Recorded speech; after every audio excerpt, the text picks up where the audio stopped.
We begin tonight with a programming note. This will be an abbreviated edition of Fox 54 News at 9. We are standing by for an address from President Joe Biden on the opening night of the Democratic National Convention, and we will carry that speech live when it happens. But our top story tonight, U.S. Representative Dale Strong was back in the Tennessee Valley for Huntsville-Madison County's Chamber Washington update. Our Simon Williams was at the VBC for the luncheon and shares more. Back in Alabama's 5th Congressional District, U.S. Representative Dale Strong spoke in a Q&A style discussion with scripted questions that allowed him to tout achievements from this past legislative session, like securing $18.5 million in federal funds through congressional appropriations. He'd generally keep with the theme of what he calls his top and only priority. National security. That's it. That's why I ran.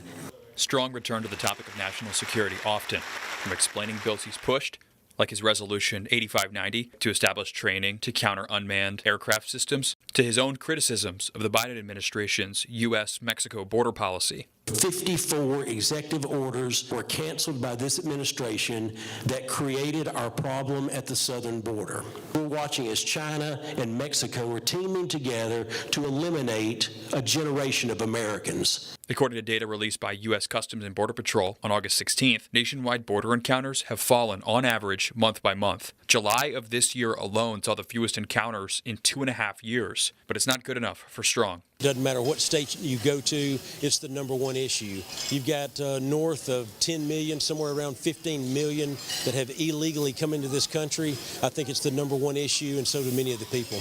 But Strong didn't spend all or even most of his 26-minute and 25-second speech as an anti-Biden rant. Most of it was spent reiterating accomplishments he touted at his last Washington update in Decatur in March. Casework, securing federal funds for the district through appropriations, and promoting Huntsville's military-industrial complex.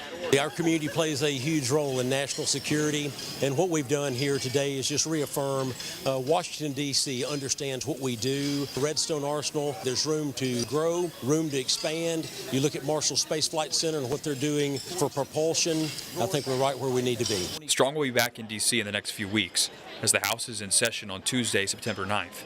A major topic will be how congressional Republicans decide to fund the government for the rest of the year, a bill or a continuing resolution. So right now, we've approved 5 of the 12 spending bills. They're already across the goal line. What we need is the Senate to pick these bills up. The House did its part. It's still sitting in the Senate, and Schumer is not taking it up. Our issue is we're doing the work of the people in the House. We want the Senate to do the same thing.